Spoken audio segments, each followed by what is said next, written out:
buenas tardes. Vamos a dar continuidad a las diferentes actividades que componen la Semana de la Mediación en su emisión 2021 del Consejo de la Judicatura del Estado de Nuevo León. La actividad que tenemos enlistada para continuar es el panel ¿Cómo abordar los conflictos estructurales? Tenemos para participar a 3 expositores expertos en la materia. Tenemos al doctor Josep Redorta, al doctor Jorge Pesqueira Leal y a la maestra Marta Laura Garza Estrada como moderadora. Antes de iniciar, me voy a permitir dar una breve semblanza curricular de cada uno de nuestros invitados en esta tarde. De antemano, una disculpa para ellos. Por cuestiones de tiempo, se tiene que hacer una reducción a sus currículums, que son bastante importantes y bastante interesantes, pero invito a nuestros seguidores en Facebook Live que las reseñas curriculares completas de cada una de ellas se encuentran en la página de la Semana de la Mediación. Empezamos con el expositor doctor Josep Redorta. Él es experto en gestión de conflictos, tiene una experiencia de 35 años en el sector de Conflict Management. Es abogado con 25 años de experiencia profesional, graduado social en la Escuela Social de Barcelona. Cuenta con diplomado en Administración de Empresas. Cursó estudios de Psicología Social en la Open University de Londres. Doctor en Psicología Social por la Universidad de Barcelona. Máster en Análisis y Conducción de Grupos. Se formó en Resolución Alternativa de Conflictos de la mano de reconocidos profesionales internacionales. Tiene un número importante de libros, así como de artículos y trabajos publicados a nivel internacional. El doctor Jorge Pesqueira Leal es presidente del Instituto de Mediación en México, SC, y precursor de la justicia restaurativa y mediación en México.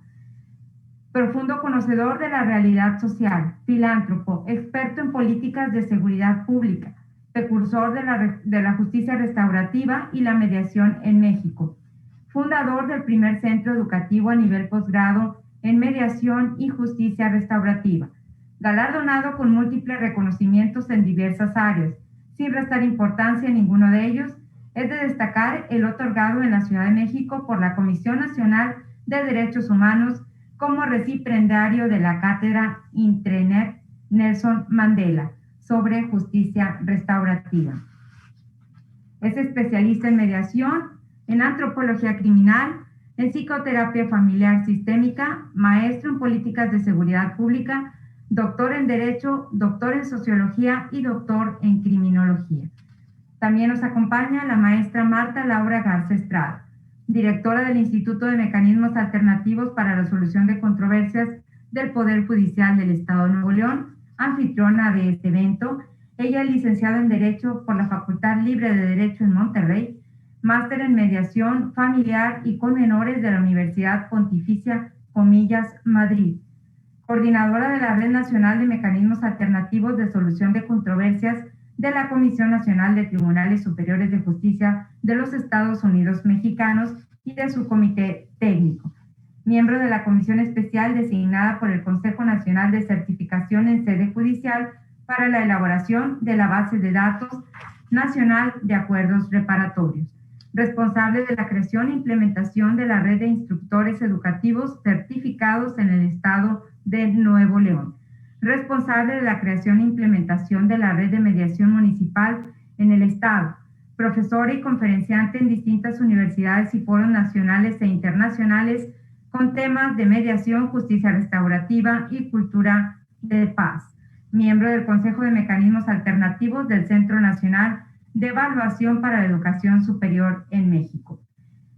Ha realizado su carrera profesional en el Centro Estatal de Métodos Alternos, ahora Instituto de Mecanismos Alternativos, iniciando como facilitadora, mediadora, posteriormente coordinadora jurídica para continuar como subdirectora.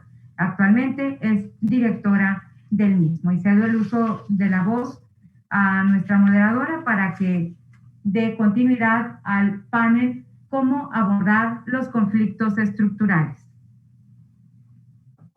Muchísimas gracias, maestra María Antonieta Aleja. Gracias por la presentación.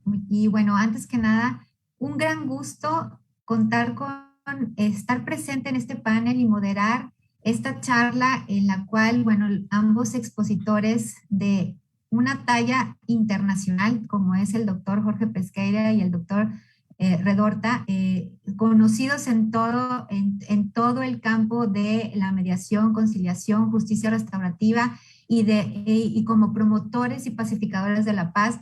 La verdad es que me siento muy honrada de poder ser parte de este panel el día de hoy y deleitarnos de todos los conocimientos que nos van a platicar el día de hoy. En el tema de que, bueno, ya en un inicio nos comentaron que es cómo abordar los conflictos estructurales. Y yo creo que este tema no hay nada mejor para tener como expositores a ambos, en donde vamos a platicar sobre estos conflictos estructurales, donde nos van a poder platicar qué implican estos conflictos estructurales, por qué es tan difícil abordarlos y si la conflictología es una herramienta importante en esto para poder abordarlos de una manera positiva a través, obviamente, de la mediación y la conciliación y la justicia restaurativa, los procesos restaurativos.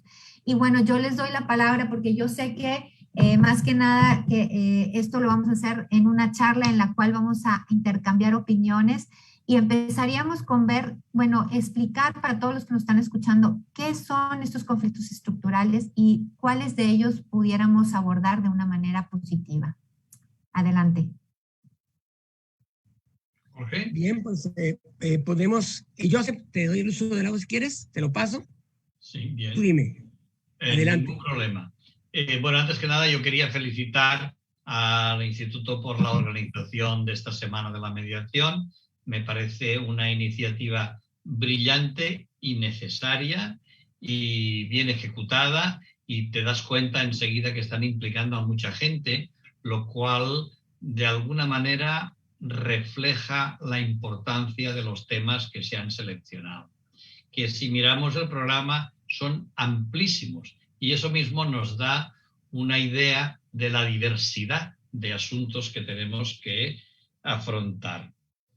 Cuando yo empecé en esto de la mediación, la primera cosa que me dijeron, claro, aquí, sobre todo en España, solo llegaba literatura norteamericana, ¿no? Y me quedé con una frase que decía, mediación, justicia para pobres. Es decir, se mediaban esos temas estrictamente que eran pues small claims, o sea, pequeñas reclamaciones, cuestiones que no valía la pena pleitear, pero que la forma de resolver un conflicto era un juicio en sí. Y creo que se ha avanzado mucho en este ámbito, incluso pues las modificaciones legales de México. México ha sido un ejemplo en términos generales en implementación de la mediación, y ha habido un esfuerzo de muchas instituciones y de muchas personas durante años, ¿no? Entonces, ¿qué nos pasa? Claro, yo me empecé a preocupar cuando empecé a hablar de lo que en la literatura, sobre todo norteamericana, se llama la intratabilidad de los conflictos. Y entonces, cuando empecé sobre el año 2000 a trabajar con esto, dije, bueno, ¿y qué es un conflicto estructural? Y un conflicto estructural es ese al que la mediación se negaba a afrontar. Son esos conflictos en los cuales las relaciones de poder están muy marcadas, en los cuales normalmente hay una cronificación importante durante años. La ideología, pues la ideología marca mucho. Y vemos conflictos, pues por ejemplo, mucho en temas medioambientales. Por ejemplo, ahora que está la COP26, pues ahí hay un conflicto estructural a escala global importantísimo, por poner un ejemplo conocido, ¿no? Luego hay conflictos estructurales de los cuales no somos suficientemente conscientes, ¿no? Por ejemplo, ¿qué va a representar pues qué diré yo, toda la problemática de la alimentación con los cambios que hay de fondo, de los cuales no somos conscientes suficientemente, ¿no? O cómo nos van a afectar las nuevas tecnologías. Por ejemplo, ahora las redes sociales empieza a haber debates sobre los aspectos buenos y malos de las redes sociales de manera muy importante, ¿no? Hay problemas casi siempre graves de distribución de poder. Es decir, hay una gente que son los que tienen en España decimos, la sartén por el mango, y otros que se oponen. Vemos sobre todo conflictos en minería, por ejemplo, es un caso muy típico. Nos da igual, ahí en Monterrey he echado un vistazo a la prensa y he visto que el tráfico está horroroso, más o menos como en Barcelona. Es decir, bueno, eso no se puede resolver. Hay otra característica, que es que de alguna forma se necesitan esfuerzos de muchas personas. O sea, los problemas estructurales de alguna manera tienden a superarlos. Es decir, individualmente, colectivamente no, pero individualmente nos sentimos con pocos medios. Tenemos una percepción de falta de recursos, ¿no? Y entonces este es un tema en el cual se ha profundizado poco. Es decir, incluso los conflictos intratables, si repasamos las bases de datos de investigación, vemos que hay muy poca investigación rigurosa sobre ese tema. Por lo tanto, yo digo, es un tema muy importante, pero que no ha interesado profundizarse en él por la ciencia, por las razones que sean, que también debe ser un conflicto estructural. Fíjate, Josep, que no hay duda de que cuando conversamos sobre conflictos estructurales es como si abriéramos la caja de Pandora. Son tantos y tan complejos, incluso si miramos el planeta en su conjunto y por otra parte ubicamos continentes y países, y dentro de los países, regiones, vamos a encontrar cómo se han prolongado a lo largo de los siglos, no solo de los últimos años, realidades muy dolorosas, ¿no? Realidades que son conflictos que se han llevado consigo desde que muchas veces se tiene memoria por comunidades que tienen historia escrita o únicamente historia oral, ¿no? Yo, en lo personal, por más que le busco por un lado y otro a este tema de los conflictos estructurales, siempre caigo al tema del poder. Más allá de los pretextos, más allá de los argumentos que pueden tener que ver con pues, la extracción de distintas sustancias de la tierra. Recuerdo muy bien, y seguramente tú también, el insigne escritor Eduardo Galeano, el uruguayo aquel que hablaba de las venas abiertas de América Latina, ¿no? Y cómo al día de hoy los conflictos del 2021 están presentes en Perú, en Bolivia, en estados, sobre todo estados en los cuales quienes habitan estos lugares son personas que han estado siempre tomados de la mano de la tierra, ¿no?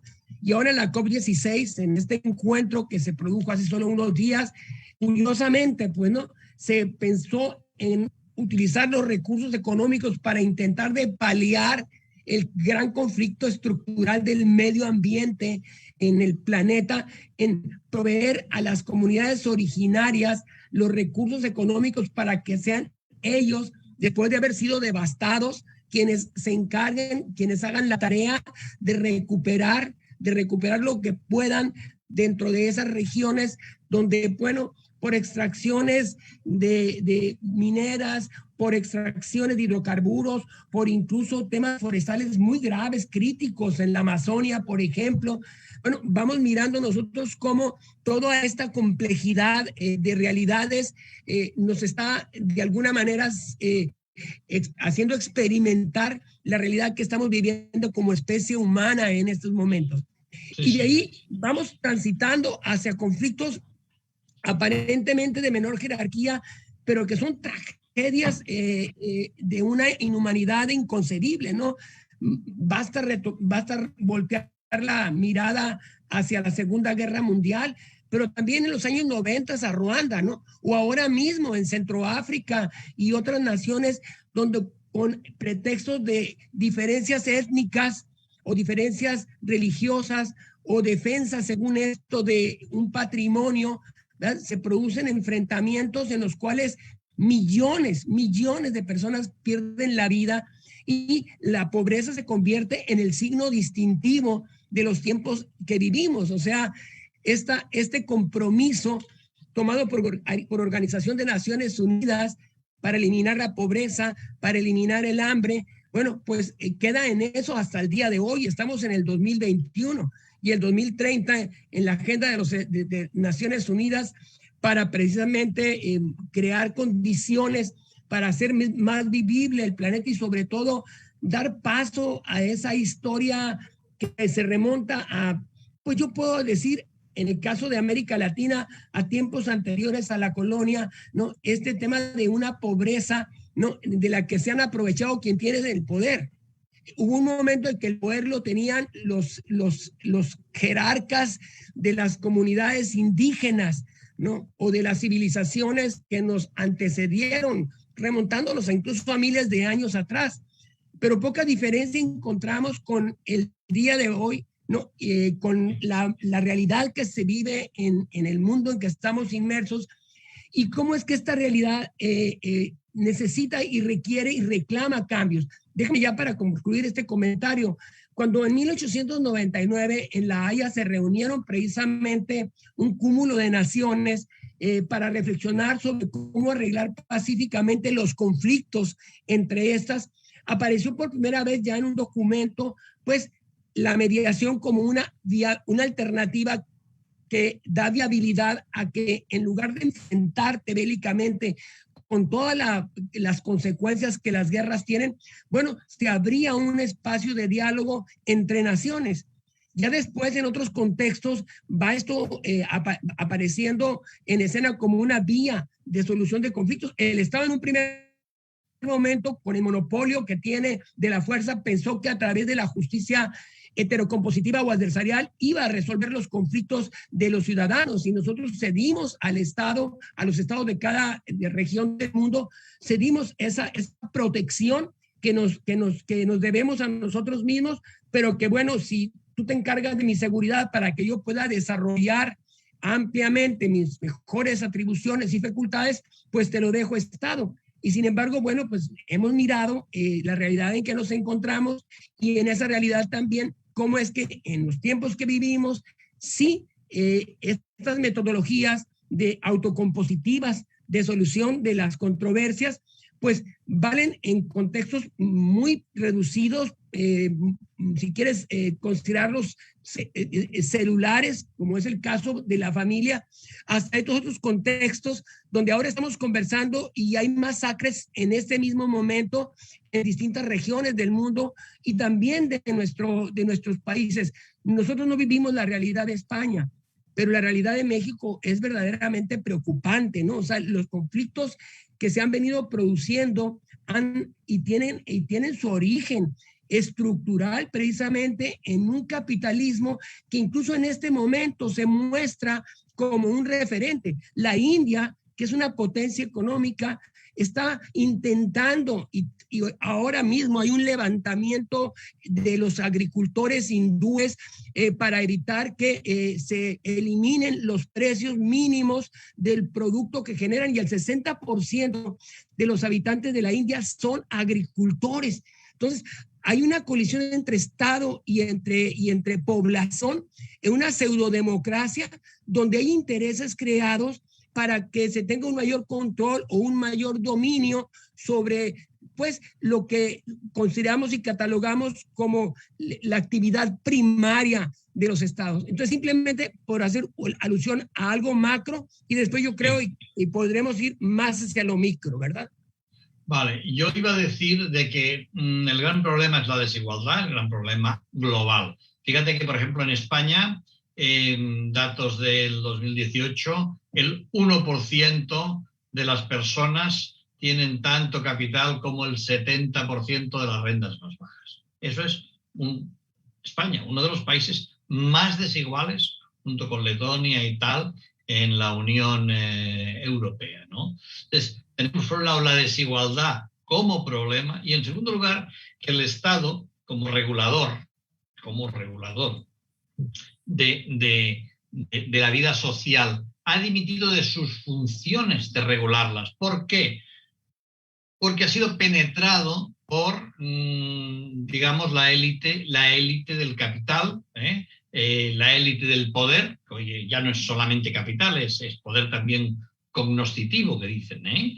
Es decir, la élite, estas puertas giratorias, ahora estoy en la administración, ahora no estoy en la administración, etcétera, están consiguiendo que el derecho no cumpla la función social que tiene que cumplir. Entonces, cuando el derecho no cumple la función social que tiene que cumplir, se nos genera una situación de que hay que acudir a la violencia. Históricamente ha sido así. Entonces, a partir de ahí, el problema es, a ver, tenemos unas situaciones de violencia estructural e incluso de violencia física, ¿no? Nos cuenta, por ejemplo, el narcotráfico. Y ya no quiero hablar de México, porque aquí en España tenemos ya, en fin, Cataluña ahora mismo es la puerta de entrada de la marihuana a Europa. O sea, no.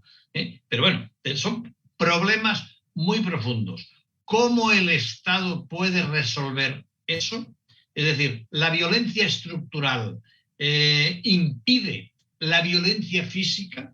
Es decir, son problemas éticos importantes, ¿no? Y no se le ha dado importancia a la violencia estructural que ya Galtung definió en su día en los términos que realmente pasa. ¿Y qué sucede? Sucede de que la desigualdad se va incrementando a unos niveles extraordinarios. Si vemos en Estados Unidos, estaba viendo condiciones de trabajo de grandes empresas. Y decías, bueno, pues es que esto es realmente horroroso y parece que vamos para ahí. Vamos para ahí hasta que la gente tiende a empezar a concienciarse, que es lo que decíamos, y a partir de ahí se inician procesos. Aquí en Europa los estamos viendo, procesos, entonces se van generando movimientos sociales. Y el problema para nosotros es decir, ¿cómo vamos a intervenir como profesión en los big problems, en los grandes problemas? ¿Qué capacidad de actuación tenemos? ¿Cómo se pueden abordar esos problemas? Si yo quiero, por ejemplo, reformar la administración de justicia, pongo México, Colombia, España, el país que queráis, ¿no? Eso es un problema estructural. ¿Qué capacidad tenemos de intervención? ¿Cómo lo hacemos? Y ahí estamos, yo creo que como profesión, poco preparados en términos generales y que se necesita un esfuerzo importante por parte de la ciencia para abordar esos conflictos. Yo puedo dar pautas y de hecho he escrito sobre esto, pero estoy sorprendido de la cantidad de gente que se baja trabajos míos sobre conflictos estructurales, ¿no? ¿Por qué? Porque hay poca literatura, porque hay poca investigación. Y además, lo digo claramente, porque parece que no interesa que esto se investigue.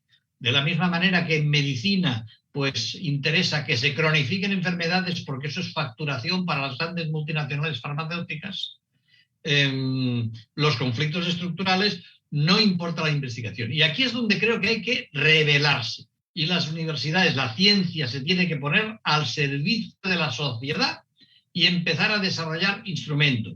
Los movimientos sociales son importantísimos y eso genera... voy a citar a Yuval Harari, un conocidísimo historiador israelí, que él dice, lo que dice es, de alguna manera, necesitamos disponer de nuevos mitos, de cosas que nos muevan a la acción. Las religiones, ¿por qué han triunfado? Con millones de personas y cientos de millones de personas, porque generan grandes mitos. Hemos de generar mitos que nos unan, que nos permitan manejar las grandes situaciones y luego al mismo tiempo desarrollar también metodología, tecnología que permita avanzar para los conflictos más a nivel micro, como tú ahora mencionabas, más a nivel micro, pero sobre todo que tengan eficacia probada. Es decir, procesos de facilitación. Estoy pensando ahora en un país determinado, no voy a citarlo porque por razones profesionales, que me pidieron cuáles son las condiciones para que un diálogo amplio a nivel de ciudadano funcione. Bueno, pues hay unas condiciones determinadas que son las que permiten que eso se cumpla. Y a veces las cosas son tan simples como que hay que crear un ambiente agradable en una reunión. Es decir, la gente a veces habla, hace una asamblea, está de pie y ahí se quiere poner de acuerdo. Pues no, la psicología de masas funciona, digamos, de otra manera. Y claro, si no nos preocupamos de esto, se va a ir desbordando todo, que ya está mucho. Yo creo que estamos en un punto de inflexión. Bueno, lo dejo aquí. Sí, así Marta Laura, precisamente conversábamos y de alguna manera reflexionamos en algún momento sobre lo que está sucediendo en América Latina para luego bajar a nuestro país. Y bueno, nosotros en cierto momento, cuando se iniciaron en el 2012 las conversaciones en Colombia, pues se abrió una esperanza precisamente porque Noruega apareció ahí como un agente de pacificación que generó condiciones para lo que no era imaginable, pues después de más de 50 años de lucha fratricida en Colombia, pues firmar un acuerdo, un tratado de paz. Yo recuerdo que la semana en que se firmó el tratado de paz se llevó el Congreso Mundial de Mediación que nosotros organizamos en Colombia y pues se dio ahí una colisión ideológica, pero detrás de esa colisión ideológica estaba, Joseph, otra vez el poder del capital, que ha conspirado sistemáticamente contra este acuerdo que terminó no podemos afirmar que es un acuerdo fallido, pero sí es un acuerdo lleno de grietas que no permite mirar un horizonte claro sobre un país hermano que no merece la realidad que vive, ¿no? En muchos sentidos, entre otros, la pobreza extrema en la que está inmerso. O sea, Buenaventura, el puerto más importante de Colombia, tiene más del 70% de personas viviendo en pobreza extrema. Pobreza extrema sabemos que significa que no sabes si vas a comer o desayunar de un día hacia otro día. Y una lección interesante, me parece, después de todo este drama que se ha vivido a lo largo de años recientes, es lo que ha pasado en Venezuela. Venezuela, más allá de que también... Déjame que haga un pequeño apunte sobre lo que tú decías de Colombia antes de que pases a Venezuela, ¿no? Claro que sí. En Colombia estuve hace unos 3 años con los acuerdos de paz ya firmados y tal. Yo creo que ahora van por 1.200, pero en aquel momento habían 400 líderes sociales asesinados. En un Estado que no puede hacer cumplir unos compromisos que adopta, algo muy importante está fallando ahí. Sigue, por favor. Y todo indica que la falla está sobre todo, y es lo que preocupa, en este tema estructural que tiene que ver con ideologías, que colisionan y están dispuestas a pagar el costo que sea, ¿no? Incluso creación, como en su momento se produjo, de grupos paramilitares, estos desplazamientos que se repiten otra vez de nueva cuenta, ¿no? Estas personas que depusieron armas y han retornado de nuevo a la montaña, a un enfrentamiento que no conduce a una sociedad, a la coexistencia pacífica, que tanto de ella se habló y de la cual también se sigue hablando, pero que no se correlaciona con lo que está sucediendo en la realidad. Y en el caso de Venezuela, pues ya ves, se abrieron las puertas de México en un primer momento, luego Perú aparece en la escena precisamente por el perfil del presidente de Perú, y continúan las conversaciones para intentar resolver este conflicto macro que se ha producido dentro de Venezuela y que ha expulsado a más de 6 millones de venezolanos y venezolanas. O sea, lo que subyace a estas crisis, ¿no? Y esa ansia, necesidad casi enfermiza de poder, no únicamente de quien lo ostenta abierta y francamente, como en este caso es pues el presidente de una nación, sino todos los demás elementos que se mueven invisibles, ¿no? Visibles si se quiere, pero que al final de cuentas pues es esa mano invisible que no solo mueve el capital, sino también mueve la política, y la mueve con mucha habilidad, y esa habilidad origina o genera pues hambruna, desesperación, muerte, encarcelamiento, y bien, realidades que las más extremas podemos expresar al día de hoy en América Latina. Veamos, por ejemplo, Haití y el planteamiento de Haití en manos de grupos criminales, ¿no? Pidiendo a los Estados Unidos de Norteamérica la intervención para que deponga el poder un gobierno legítimo más allá de sus características, sus condiciones, y que negocie y acuerde con el crimen organizado de ese país. O sea, es casi surrealista lo que se escucha, lo que se mire, lo que se mira, pero es la realidad. Y si nosotros no nos colocamos, no nos ubicamos en la realidad, difícilmente podemos ser agentes de cambio de esta. Y en ese sentido, pues voltear a Afganistán, como ya lo comentamos en algún momento, pues simplemente nos estremece por lo que está sucediendo en estos precisos momentos. Pero no yendo más allá, sino me vuelvo otra vez a ubicar en América Latina, los movimientos en Bolivia derivados precisamente de la depredación que se ha generado en el país, en aras de buscar o de intentar crear un desarrollo económico que no tiene ni pies ni cabezas muchas veces en un país. Lo que hizo, por ejemplo, Asia, China en particular, con América del Sur, es un genocidio. Realmente lo que han hecho es han sobreexplotado y se han aprovechado no solo de la mano de obra, sino del daño que se hace al pulmón del planeta, y a ello súmale, ¿verdad?, la indiferencia, y más que la indiferencia, una política de sótanos muy peligrosa, que es la del uso de sustancias alteradoras de la mente para aumentar la productividad de las personas y claro, acortar el periodo de vida por el daño irreversible que produce el uso de sustancias que duplican tu capacidad de mano de obra, pero que a la vez dañan y afectan la salud de todo un pueblo. Bueno, yo lo que creo que lo que sucede en el mundo lo tenemos ya claro todos y todas. El problema para mí consiste en el cómo.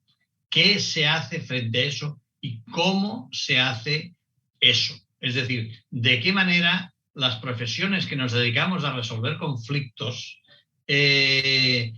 podemos aportar cosas. Freud ya habló de 100 años para atrás, más de 100 años para atrás, en el malestar en la cultura, ya decía que las tres causas principales del sufrimiento humano, decía uno, primero el hombre sufre por su propia caducidad.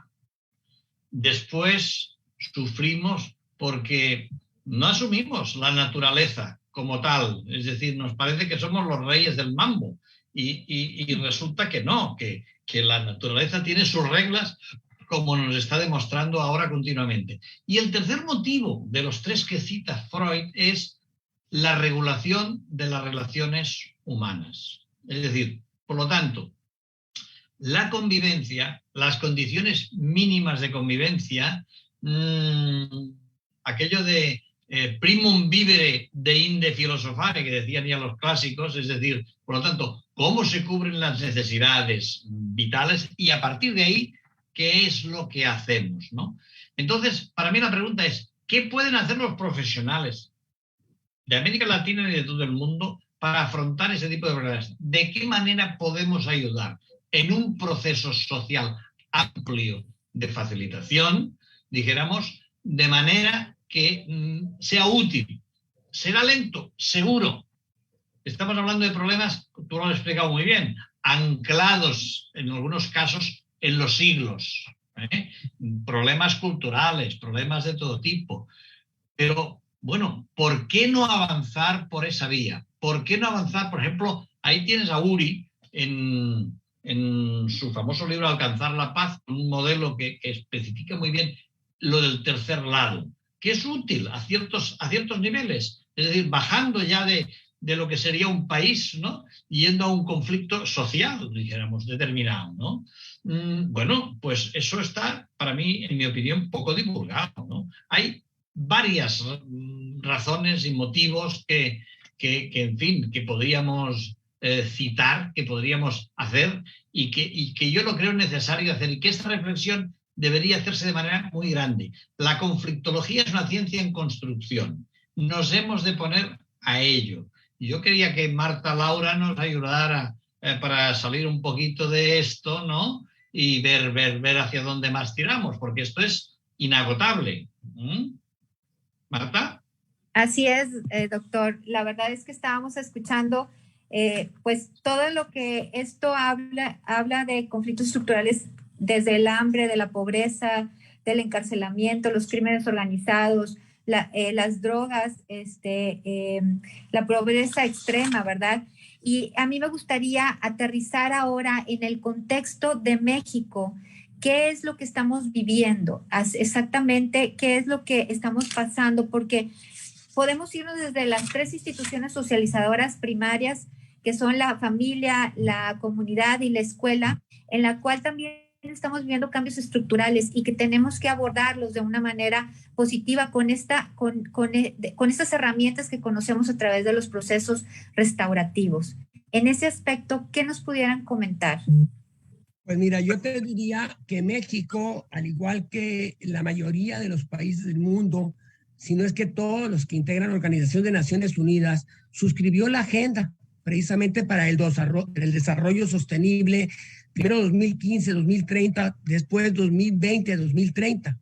Esta agenda es muy clara, nos muestra inequívocamente sobre qué es lo que debemos elaborar. Es muy interesante. Una Organización de Naciones Unidas que dispone de una filosofía que es de muy alto calado, integrada por naciones, ¿verdad?, que suelen ser las que producen o generan aquello por lo que se lucha o aquello que se plantea como la solución a los conflictos. O sea, quien genera el conflicto después extrae una pócima o una dosis de cómo resolverlos, ¿no? Al final del día todo puede convertirse en un negocio en distintos contextos.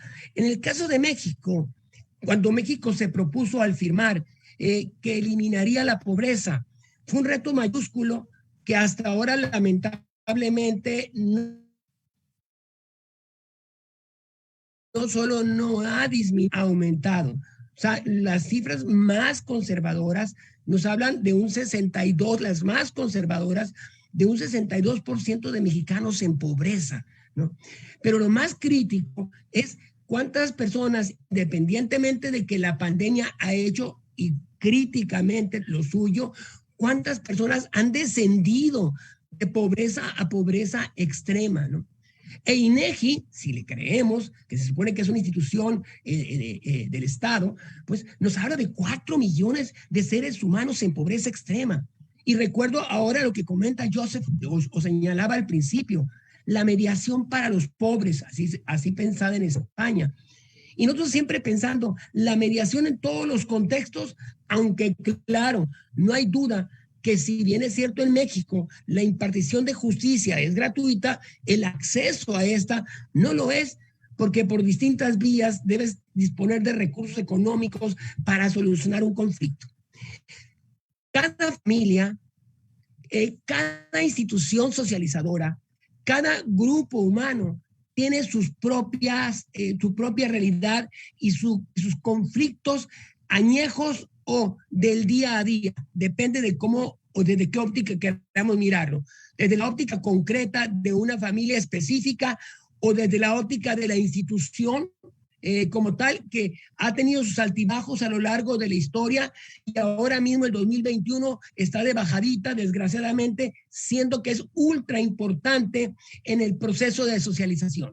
Y aquí es donde viene y es muy importante cómo es que el Estado mexicano, ¿no?, debe dar un giro radical a su concepción de cómo editar la paz en un país que se desangra, como es el caso de nuestra nación, y que cada día expresa manifestaciones más inusuales y extremas, muy violentas, por cierto, del poder que tiene. El último solo se remonta a 4 días cuando en un llamado lograron que cesara la realización de fiestas de una comunidad. ¿Esto qué significa? Una sociedad en manos de la criminalidad, con un costo enorme, porque no hemos tocado fondo aún. Y aún en ese contexto, ¿verdad? Encontramos nosotros que si observamos cómo se ha ido configurando este ejército de operadores del crimen organizado, la pobreza extrema y la pobreza están ahí presentes. Claro, por otro lado está la riqueza. corporaciones multinacionales que son las que terminan obteniendo beneficios sin riesgo, ni para su vida ni para su libertad, ¿no? Y que operan esa danza de millones para limpiarlos y convertirlos en un negocio de personas honorables, etcétera. Pero al final del día, si el Estado no toma decisiones de política pública serias, profundas, bien reflexionadas sobre la realidad de un país multicultural, no es igual Sonora, Nuevo León que Chiapas o Oaxaca, que debemos entenderlo así, no porque nos creamos mejores o peores, simplemente somos subculturas dentro de una cultura, gran cultura que es la cultura mexicana. Y ahí es muy importante que nosotros, como organizaciones de la sociedad civil, abramos los ojos. También es necesaria la agenda, la única agenda que puede inhibir el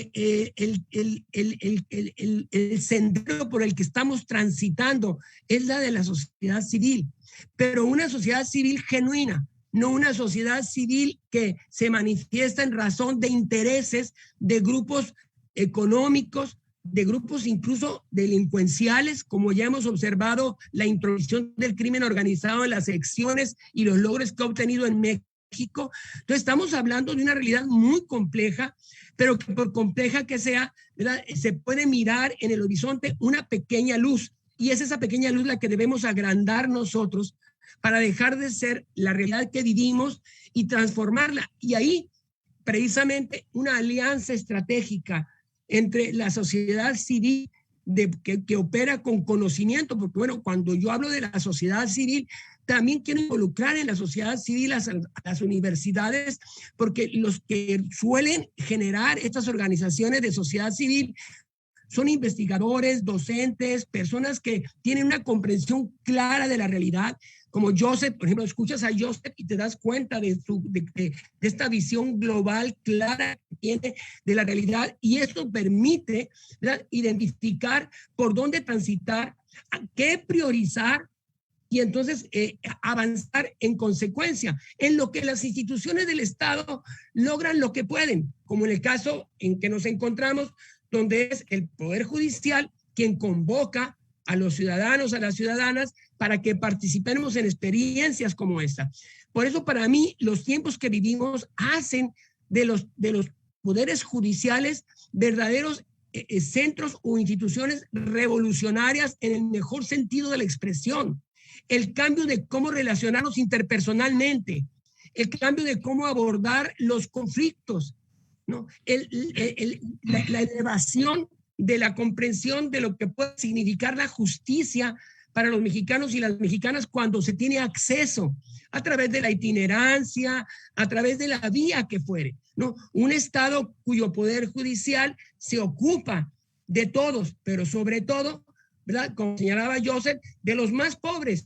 Y sí es cierto, ¿verdad?, si utilizamos una metodología no adversarial, autocompositiva, y las personas les sirve esta metodología para hacer un ejercicio de reflexión, para hacer un zarandeo psicoemocional que les permita darse cuenta de dónde están situadas y qué tan importante es convertirse en actores, no en entes pasivos, no dejar que el mundo pase por encima de nosotros y nosotros pasar por el mundo.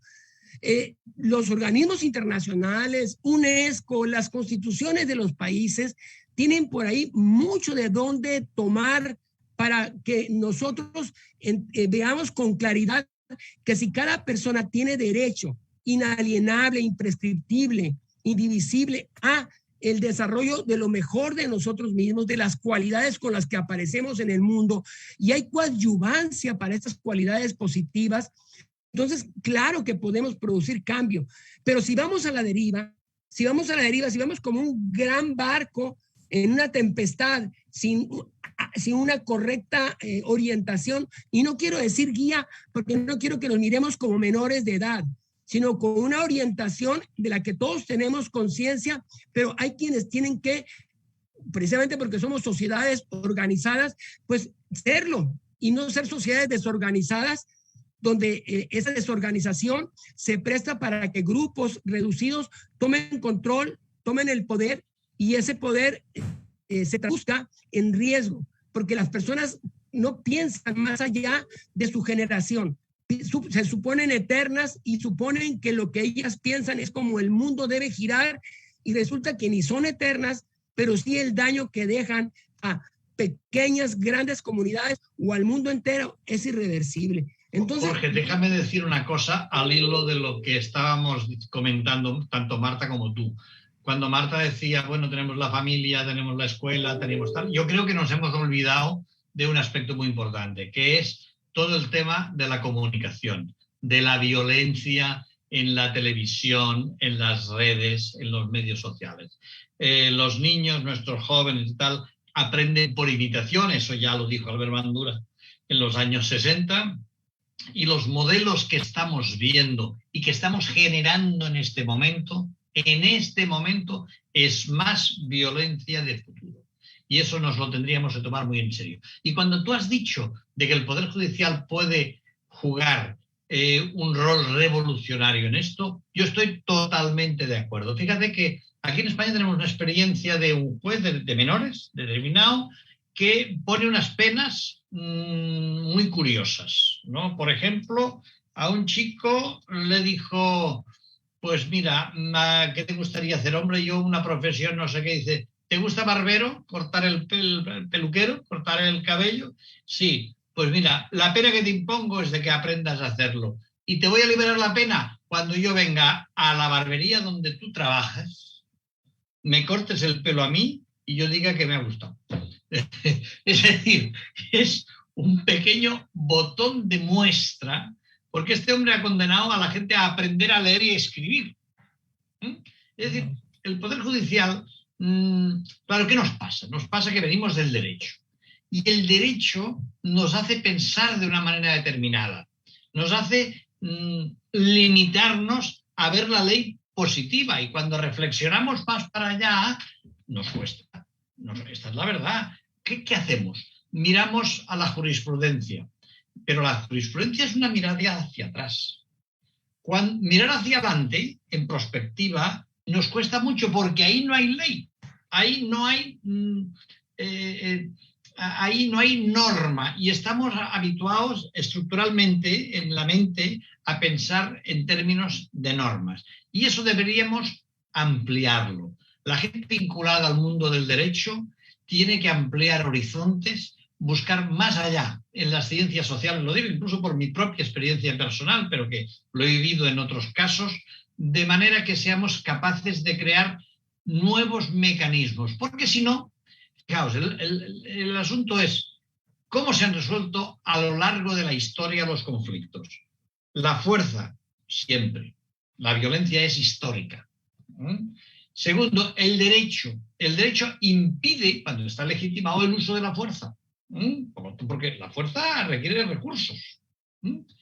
Y luego, más allá del derecho, está el diálogo. Pero para eso se requieren más habilidades, más competencia, más capacidad de comprensión del contexto y nuevas herramientas que ayudarían a los juristas a mejorar nuestra capacitación, nuestra manera de entender el contexto, nuestra manera de entender el mundo, y además nos hacen más felices, porque dices, bueno, estoy dando un mejor servicio a mi cliente, estoy resolviendo problemas más allá de. Hoy he resuelto una cosa simplemente escuchando y poniendo unos ejemplos, y al final yo estaba convencido, porque aquello no tenía solución legal, estaba convencido de que no estaba haciendo nada. Y al final me dice, no sabe usted lo descansada que me siento, esa señora. Bueno, ¿cómo se ha sentido? Comprendida,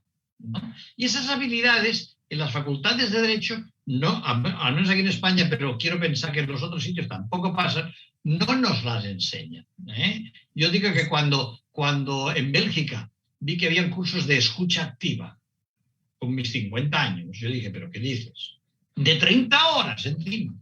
¿Pero esto qué es? ¿No? Y luego resulta que cuando tú miras en las ciencias sociales, escuchar es más útil que hablar, mucho más persuasivo, y está demostrado eso, ¿no? Por lo tanto, yo creo que las profesiones nuestras, desde lo jurídico, tienen que mejorarse. Los jueces tienen una gran responsabilidad, hacen lo que pueden, pero siempre están desbordados. Yo siempre he visto a los jueces pues yendo detrás, y eso es estresante, ¿no? Y por lo tanto, me parece oportuno de que, por decirlo de alguna manera, deberíamos tener claro qué se deriva a mediación, qué no se deriva a mediación y cómo esos conflictos estructurales se puede organizar para plantearlos. A lo mejor un análisis más profundo con grupos de estudio, en fin, hay herramientas, las hay, unas sí, otras no, pero se pueden perfeccionar, se pueden mejorar y hay que lanzarse a ello. Y para ello necesitamos sumar. Nadie individualmente puede resolver este tipo de problemas que estamos hablando, ¿eh? Yo me acuerdo de que en un momento determinado estuve haciendo, en fin, pensando sobre la mediación en términos de la policía. La policía, que es una cuestión pues, que se ha puesto mucho de moda, ¿no? La mediación en la policía en Estados Unidos empezó simplemente para rebajar las indemnizaciones de los abusos policiales. Punto. Luego se empezó a ver el policía como persona resolutora de conflictos. Y ahí hay un autor norteamericano que es el primero que se lo planteó y se ha ido haciendo alguna pequeñita cosa. Yo me acuerdo que fui ahí a México, no recuerdo en qué estado, creo que era por Aguascalientes o Michoacán.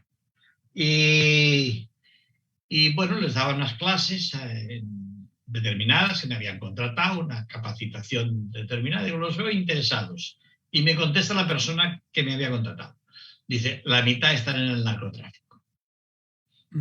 Quiere decir, por lo tanto, el problema es más hondo que la capacitación en sí. Hay que ver, bueno, ¿y por qué estar en el narcotráfico?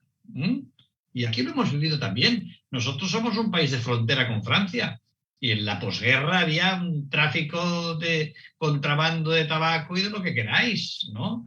Y en las poblaciones de frontera, pues no te explico, ¿no? Y ahora mismo, pues, ¿qué te digo yo? Pues si hablamos de prostitución, aquí cerca de Francia hay el prostíbulo más grande de España.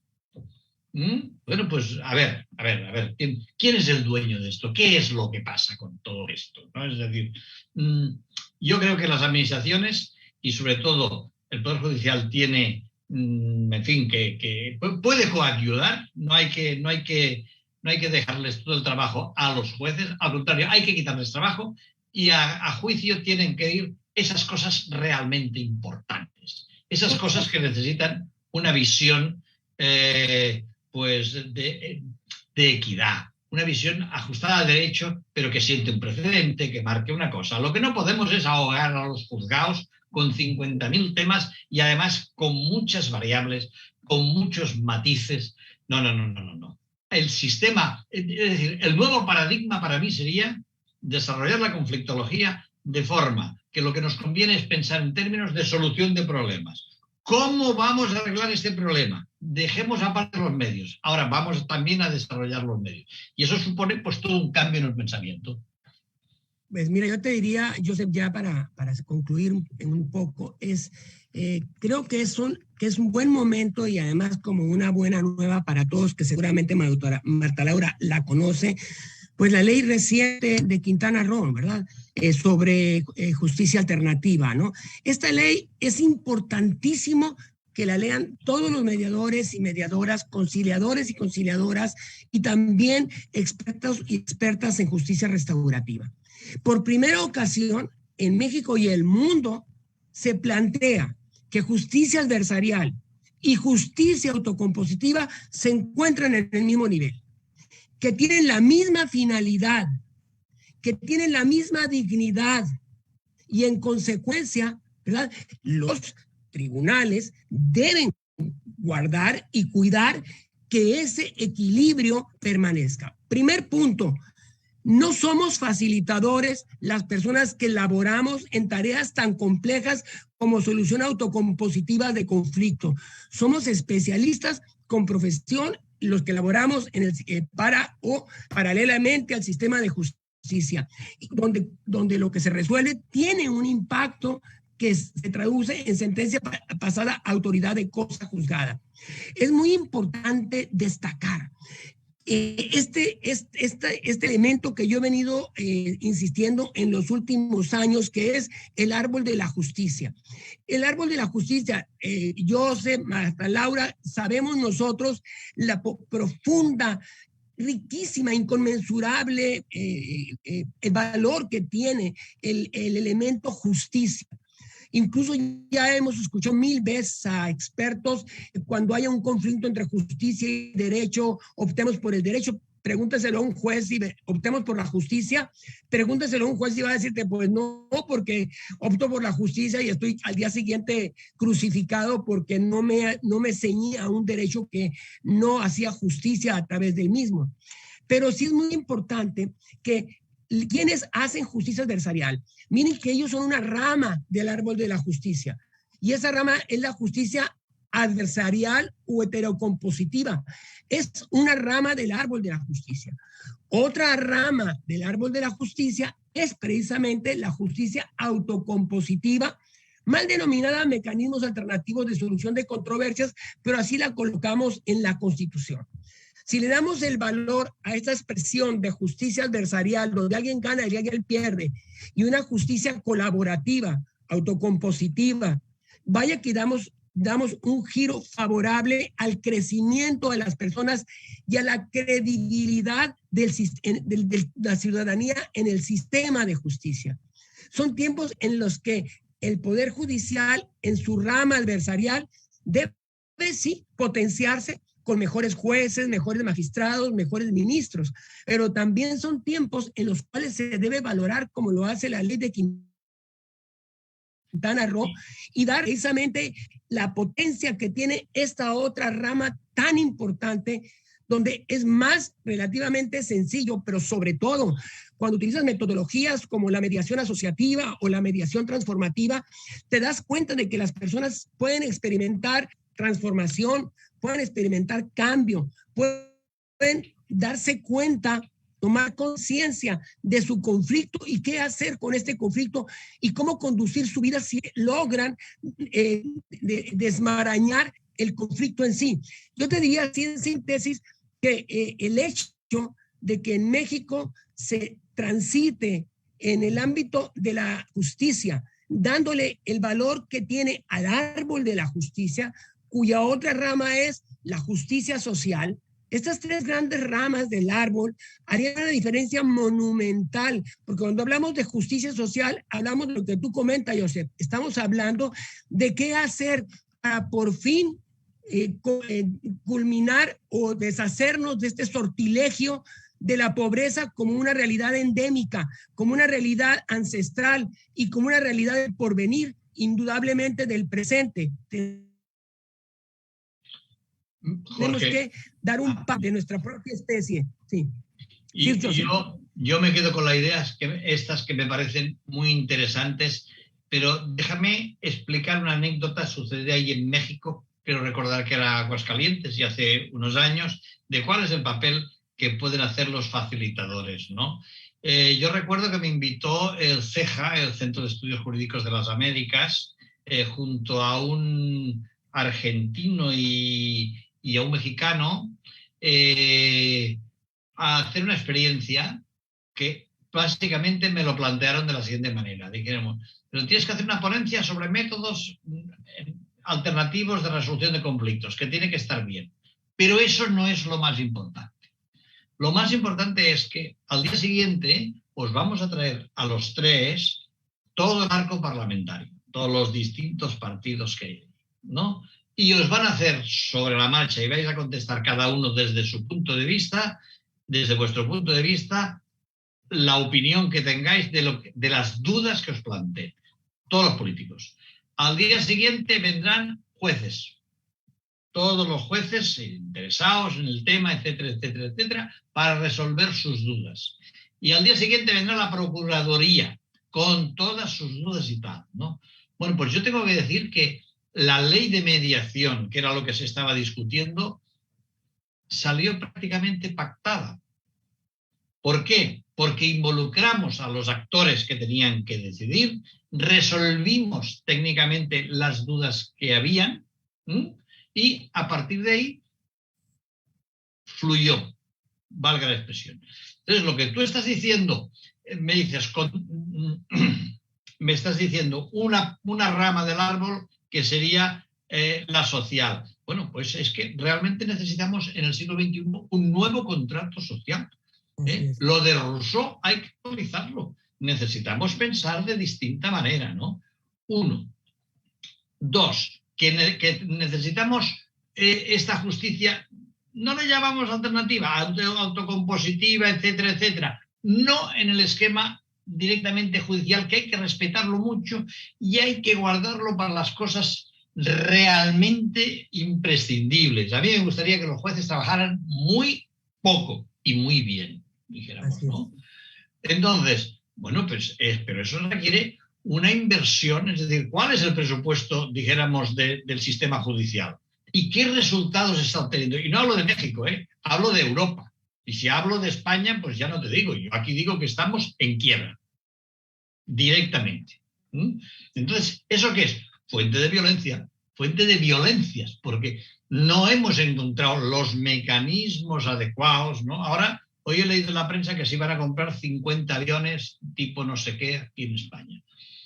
Bueno, con eso resolveremos, ¿seremos más felices con eso? ¿Con eso resolveremos problemas? Es decir, sí, hay dinero para eso, pero no hay dinero para cosas que son más importantes en el corto y en el medio plazo. Por lo tanto, hay que invertir las prioridades. Hay que invertir las prioridades de manera importante, ponernos en ese cambio de paradigma de Quintana Roo que decías tú. Yo siempre he dicho, digo, y creo que lo tenéis vosotros en la Constitución, de los pocos países que tenéis, es decir, lo del acceso a la justicia es el acceso a los medios apropiados de resolución de conflictos.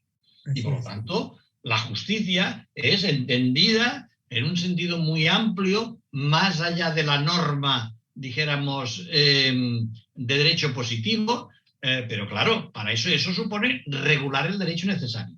Y luego, si eso le implicamos todo el tema de las nuevas tecnologías, cómo están influyendo en el cambio de las profesiones jurídicas, cuidado que ahí sí que tenemos un problema estructural de fondo que, dijéramos, la administración se lo tiene que tomar muy en serio, pero muy en serio, ¿no?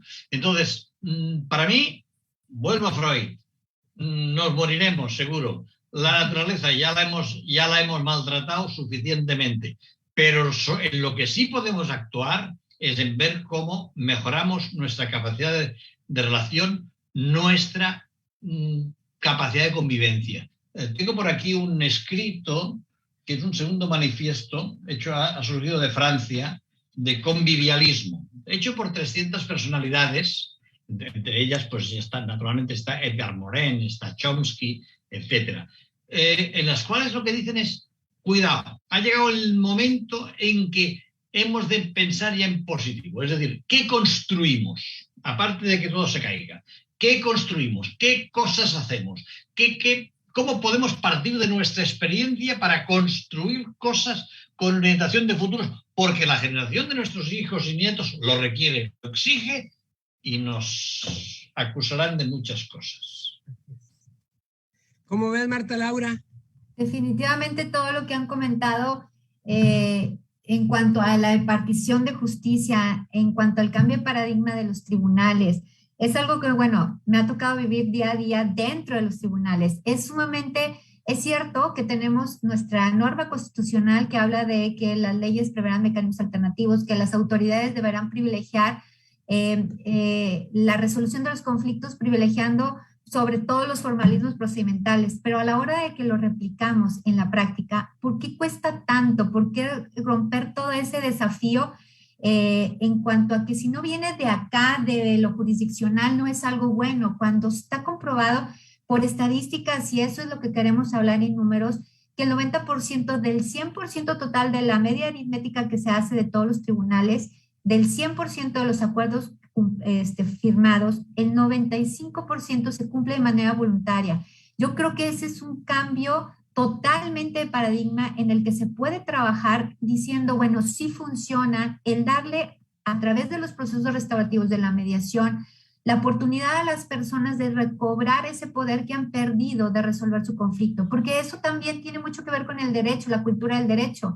El decir, oye, yo no puedo solucionar un conflicto, mejor me voy ante una autoridad que me diga qué es lo que tengo que hacer y se acabó. Y si no me gusta, bueno, ahora sí no lo cumplo porque no es algo de lo que yo estaba de acuerdo, ¿verdad? Entonces la responsabilidad en sí no está partícipe dentro de las personas que están en un conflicto. Y esto tenía mucho que ver con lo que decía el maestro Joseph. Es decir, y también el doctor Pesqueira, en donde, bueno, el derecho realmente es una herramienta que fue creada en el siglo pasado y se sigue utilizando, y hay que crear un caso para poder resolver un conflicto de manera legal. Se ve hacia el pasado, no se ve hacia el futuro.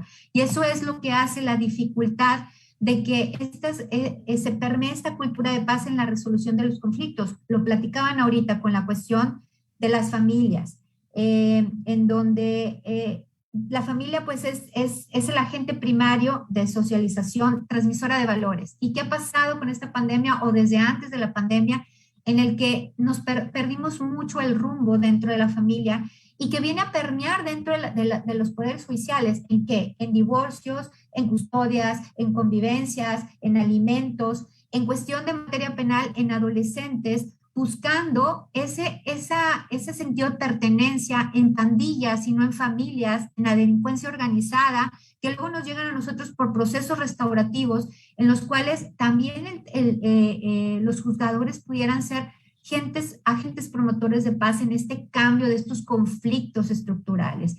Y yo creo que eso es lo más importante que debemos de hacer, o sea, en pie en esta plática que se ha tenido. El hecho de tener leyes que nos den esas bases es importantísimo, pero los agentes de cambio, que somos nosotros, los operadores, los pacificadores, tenemos que ponerlas en marcha para que esto sea una realidad. Y yo creo que eso es lo que tenemos que trabajar y quedarnos con estas pláticas que son importantísimas para poder también alimentar nuestra batería para seguir y continuar, ¿verdad?, dentro de estos caminos de la paz. No sé qué piensen ustedes. Sí, bueno, yo ya para concluir te diría que los abogados, las abogadas, no somos técnicos o técnicas, y nos reclama la formación una profunda convicción sobre el alto contenido humano del valor justicia. Y de ahí debemos partir del valor justicia para efectos de que nuestra formación sea sólida. Y esa solidez la podemos construir con detalle, con cuidado, a través de esta visión, vuelvo a repetir, de este árbol que nos permite y que permite al alumno de primer año, pero también al docente que se actualiza, a nosotros mismos en estos tiempos, en reuniones con jueces, con magistrados o magistradas, con abogados litigantes, ¿de qué estamos hablando cuando nos referimos a un mismo nivel entre la justicia jurisdiccional y la justicia que se produce a través de la justicia autocompositiva o del mecanismo autocompositivo? Pero creo yo que no es un concepto nuevo, justicia autocompositiva, es un concepto que hunde sus raíces en la historia de las civilizaciones también, ¿no? Más allá de plantear como alternativo, nunca fue alternativo, al contrario, ¿no? La justicia se impartía autocompositivamente, con muchos conflictos, venganza privada, venganza pública, venganza divina o todo lo que ustedes quieran. Pero en términos generales, los seres humanos en convivencia, en círculos, en juntas, en espacios de reunión, resolvíamos nuestras diferencias. Aparece el Estado, monopoliza el poder de la fuerza, aparecen los tribunales, se empieza a impartir justicia por un tercero que no conoce la realidad, sino únicamente que se le provee, y con base en aquella construcción que suele alejarse de la realidad, termina tomando una decisión en la que tal vez quien gana no tiene el derecho a ello, pero sí pudo acreditar aquello, y por lo que toca a la persona que tiene el derecho, desgraciadamente por factores, entre otros, económicos, no lo logra hacer. Qué maravilla que el sistema de justicia, que el derecho positivo, en particular en México, con las reformas constitucionales que tenemos, con las leyes de que disponemos en todos los estados de la República, podamos poco a poco irle dando el tamaño, el espacio que corresponde, precisamente esta estrategia de escucha, de diálogo, de ida y vuelta, ¿no? De una serie de ingredientes o elementos que son indispensables para aprender a vivir juntos. Por eso me encanta esta evolución que ha tenido UNESCO sobre la concepción de educación. Y educación es todo.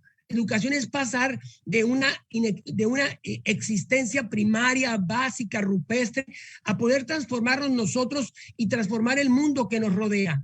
Entonces, desde aquel informe de Edgar Fauré sobre la educación encierra un tesoro, aquel otro informe también de Delors, donde nos habla de los 4 pilares de la educación, uno de los cuales es aprender a vivir juntos en la institución socializadora secundaria que influye sobre la primaria, hasta este último tiempo en el que nos encontramos, donde se nos habla lo que una y otra vez hemos repetido en mediación asociativa, la necesidad de extraer las cualidades y las habilidades sociocognitivas de las personas para que éstas les ayuden a pensar con claridad, porque al final del día la enseñanza 2021-2050 está asentada, entre otros elementos, en la conciencia de nosotros mismos, ¿no? La conciencia de los demás, ¿no? Y una toma de decisiones que nos permita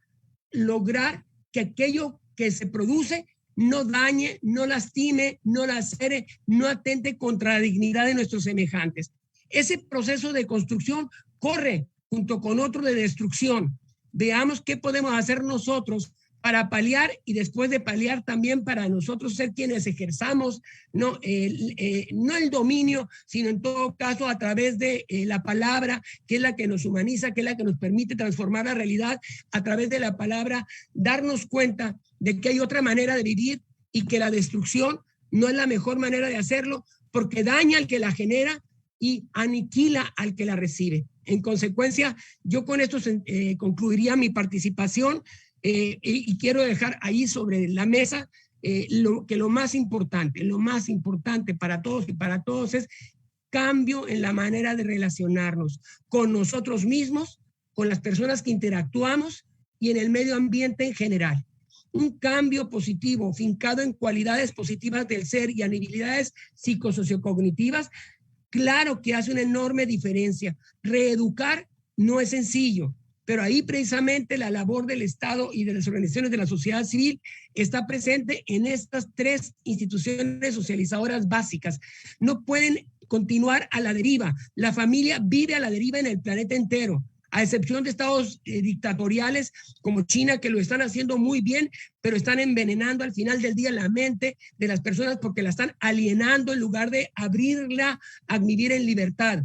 Y luego, pues tenemos otras realidades dispersas también, donde la familia pues está prácticamente en un olvido en el que se supone que cada cual tiene el derecho de decidir lo que mejor le parezca y ni siquiera las personas que tienen hijos o hijas saben qué hacer o cómo conducir o cómo no alienar, sino mostrar a su descendencia qué es lo verdaderamente significativo para que crezcan por ellos mismos, se desarrollen por ellos mismos, determinarlos socialmente lo menos posible, que se mantenga lo más puro posible frente a todos estos ingredientes, incluida la inteligencia artificial, que bombardean sistemáticamente con verdades acabadas que no son más construcciones sociales. Y con ello concluyo. Gracias. Muchísimas gracias, doctor. Sabemos que se tiene que retirar por una actividad previa.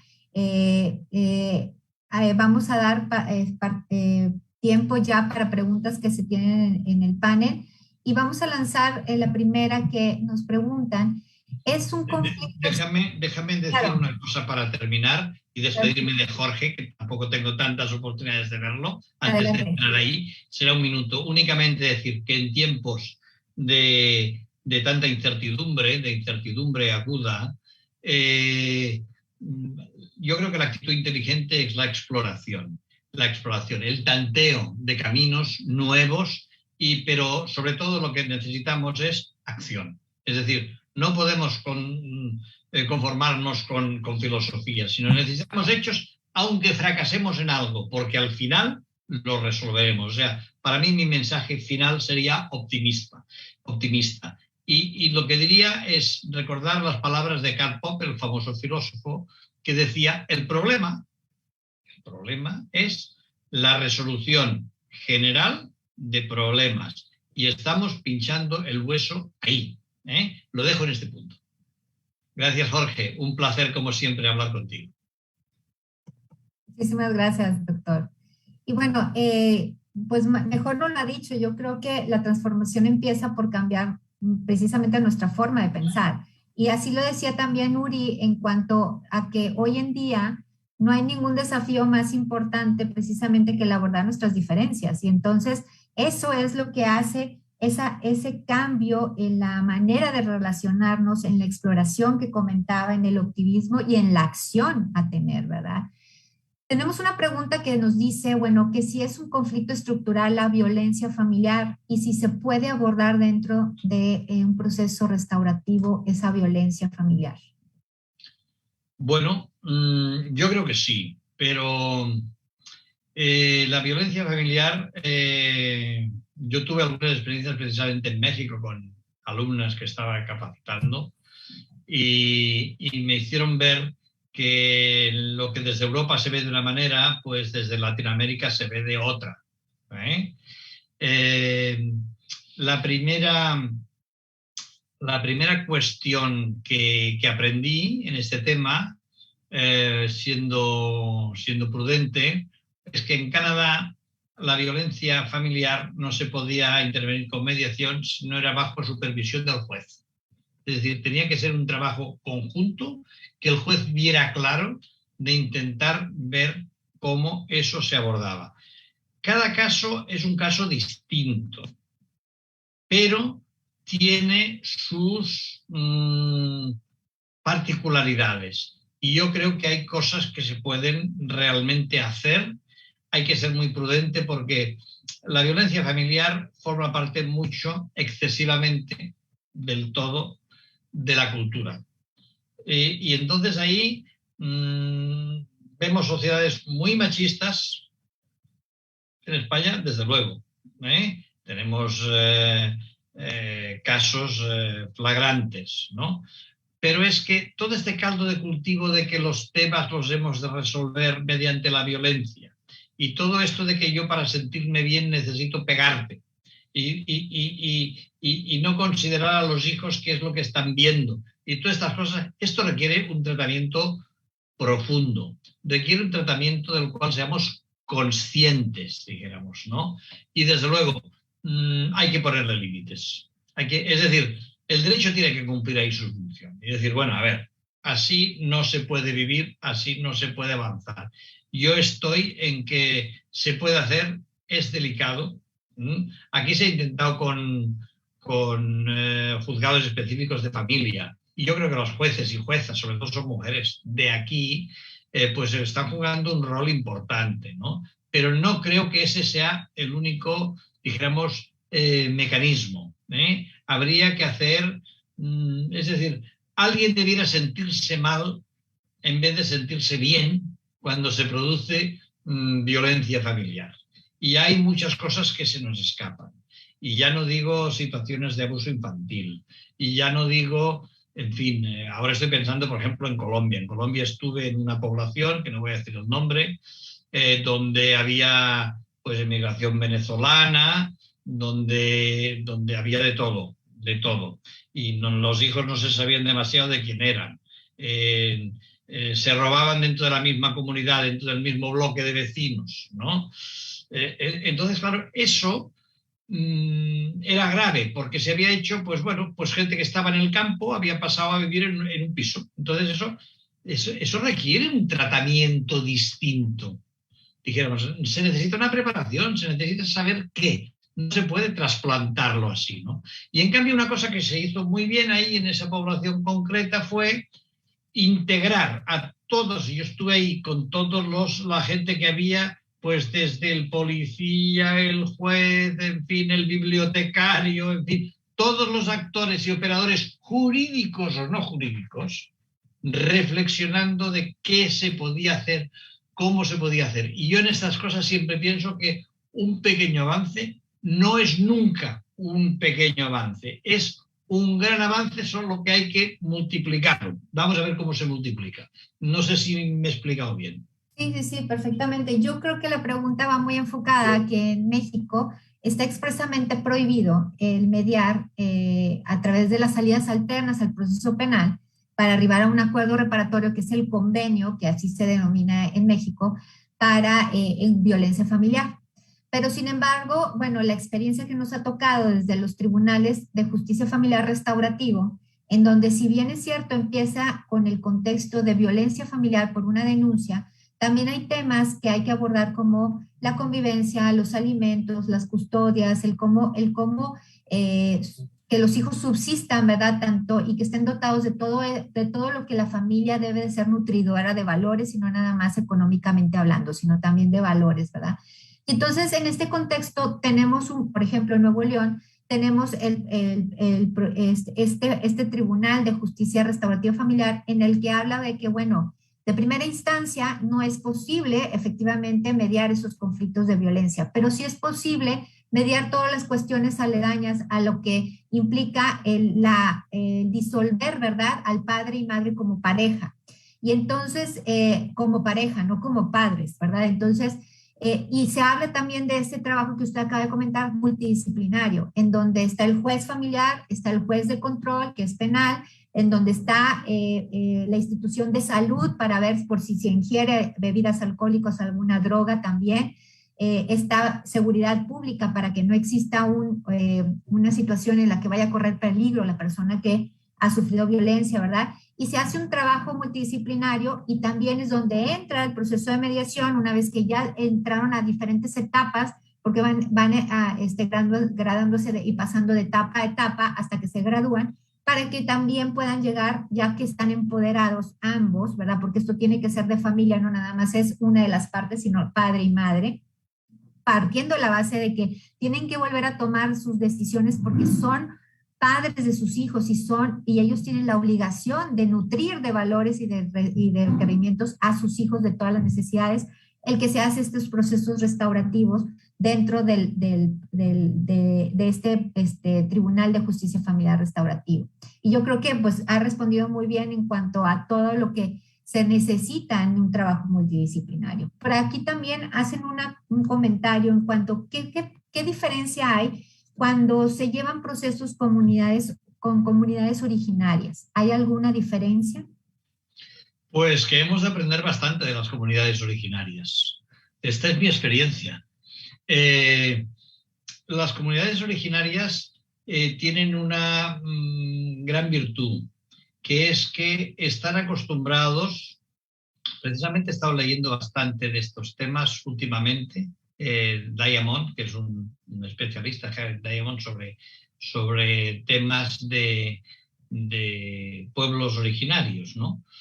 Los pueblos originarios tienen una virtud, que es que aprecian mucho el valor de ver el conflicto como una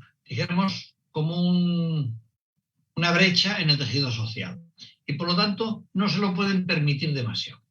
Y además tienen una virtud, que es que tienen mucho tiempo. Es decir, yo viví una experiencia en Bolivia de esto, y me decían, tenía ya, me invitaron de la universidad y tenía allí como 30 o 40 líderes de distintas etnias, y les estaba explicando cosas de estas, de resolución de conflictos. Y me dijeron, es mejor lo nuestro. Dije, caramba, a ver, cuéntenme, ¿qué es lo suyo? Dice, sí, dice, nosotros nos reunimos, tal, hablamos, si no se resuelve mañana, si no, pues otro día, etcétera, etcétera, etcétera. Pero al final terminamos resolviéndolo, casi aunque sea por agotamiento, pero no dejamos las cosas pendientes. Es decir, llegamos a un consenso aunque cueste mucho más tiempo. Claro, esto en las sociedades nuestras, urbanizadas, de ese tiempo no se dispone. Entonces, En ese sentido, hay que hacerlo. Por ejemplo, en Bolivia, en un trabajo que hice, también me decían, a través de nuestros medios de una comunidad, una etnia específica, hemos designado a unos representantes nuestros para que nos representen. No era en Bolivia, era en Chile, en la convención. Bueno, algún valor tendrá eso cuando son capaces de llegar a un acuerdo, que en los otros sitios ha sido muy difícil la legitimación, que éramos de los representantes, algún acuerdo tendrá. Por lo tanto, yo creo que de los pueblos originarios, primero hay que respetarlos, segundo hay que aprender y luego hay que ver cómo todo eso se coordina, ¿no? Ahora me extendería pues hablando de Australia cómo no están, o de Nueva Zelanda cómo no están afrontando esto, pero bueno, sería otro debate.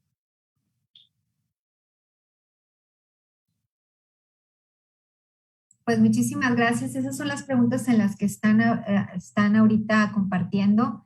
Se nos está terminando el tiempo. No sé si quiera agregar algo más a esta plática que creo ha sido muy nutridora. Nos llevamos mucha tarea, sobre todo, bueno, desde la trinchera de los tribunales, pero no solamente los tribunales, como usted dijo, no es nada más darles la tarea total a los tribunales o a las organizaciones, sino también en la sociedad, ¿verdad? A organizaciones civiles, donde el sumar hace un gran cambio, ¿verdad? En el que podamos ir avanzando muchísimo más rápido, con un paso certero, de la mano de todos los agentes de cambio y trabajando por eso que decía, la acción, ¿verdad? El no solamente platicarlo, sino ponerlo en práctica para que realmente se haga un cambio trascendental. Sí, bueno, yo únicamente, si tuviera que añadir algo, diría, a ver, lo que nos transforma, como tú estabas comentando muy bien, es la acción. ¿Y qué nos frena? Nos frena, ¿y si me equivoco? Nos frena el miedo al fracaso. Y yo diría, nos hemos de lanzar a un campo donde la ciencia, es decir, si examinamos la naturaleza de las personas, pues aún no podemos entendernos, es decir, no queramos controlarlo todo. Vamos a hacer las cosas lo mejor que podamos y sepamos, pero hagámoslas y no tengamos miedo al fracaso. Se aprende más de los errores que no de los éxitos. Y por lo tanto, yo diría que un largo camino empieza por un paso en la buena dirección. Y la buena dirección es ver qué es lo que podemos hacer desde la mejor buena voluntad, sumando esfuerzos comunitariamente. La administración se tiene que poner las pilas, pero con toda seguridad. Tienen que haber cambios muy profundos en las administraciones. Ya no hablo de México, hablo en términos generales. Todo lo que estoy viendo pues, hoy está muy deslegitimado. Hay un sociólogo canadiense que ha hablado de la mediocracia, es decir, cómo los mediocres alcanzan el poder en las administraciones. Hombre, es muy duro tenerlo que decir así, pero los resultados son los que son. Los resultados son los que son. Ahora, con la conferencia esta de Glasgow, estamos viendo de que la clase política mundial, por un lado, algunos ya ni participan, y los que participan son totalmente contradictorios. Ahí tenemos al Boris Johnson, que hizo su gran discurso a favor de la no contaminación y tal, y luego se larga con su jet privado de Glasgow a Londres, etcétera, ¿no? Bueno, no sé. ¿En qué punto hemos llegado? Que una chica de 18 años, como sería ahora Greta Thunberg, sea un líder mundial. ¿Qué nos está pasando? ¿Qué no hacemos bien? Esta sería mi reflexión. Pongámonos a pensar, pongámonos a actuar, reflexionemos a partir de nuestra acción y ánimos. El mundo está para que lo mejoremos. Muchísimas gracias. Nos quedamos con esa enseñanza y con esa frase. El mundo está para que lo mejoremos y somos nosotros los que lo vamos a mejorar. Muy bien, muchas gracias. Un placer, como siempre, tratar con gente de México. Muchas gracias, doctor. Adelante, maestra. Gracias. Pues muy agradecidos a nombre de nuestro magistrado presidente por la exposición tan nutrida, como dijo la maestra Marta Laura. Sin duda, compartir tantas experiencias, conocimientos, tantas reflexiones, debe dejar algo positivo en todos nosotros como espectadores de este panel, cómo abordar los conflictos estructurales. Y debido a esta importante participación, se otorga un merecido reconocimiento, el cual a la letra dice: el Poder Judicial del Estado de Nuevo León, a través del Consejo de la Judicatura y del Instituto de Mecanismos Alternativos para la Resolución de Controversias, otorga el presente reconocimiento al doctor Joseph Redorta por su invaluable participación, compartiendo su vasta experiencia en el panel denominado Cómo abordar los conflictos estructurales mediante el uso de las tecnologías de la información y la comunicación en la plataforma Zoom, y transmitida por Facebook Live dentro del marco de la Semana de la Mediación, celebrada el 8 de noviembre de 2021. Lo suscribe nuestro magistrado presidente, maestro José Arturo Salinas Garza, y la maestra Marta Laura Garza Estrada, directora del Instituto de Mecanismos Alternativos para la Solución de Controversias del Estado de Nuevo León. Se otorga en Monterrey, Nuevo León, a noviembre de 2021. Muchísimas gracias. En esta misma redacción también otorgamos un merecido reconocimiento al doctor Jorge Pesqueira Leal, que por cuestiones de compromisos asumidos anteriormente, pues se tuvo que retirar antes, y también a la maestra Marta Laura Garza Estrada como moderadora de este panel. Muchas gracias a todos ustedes por su participación.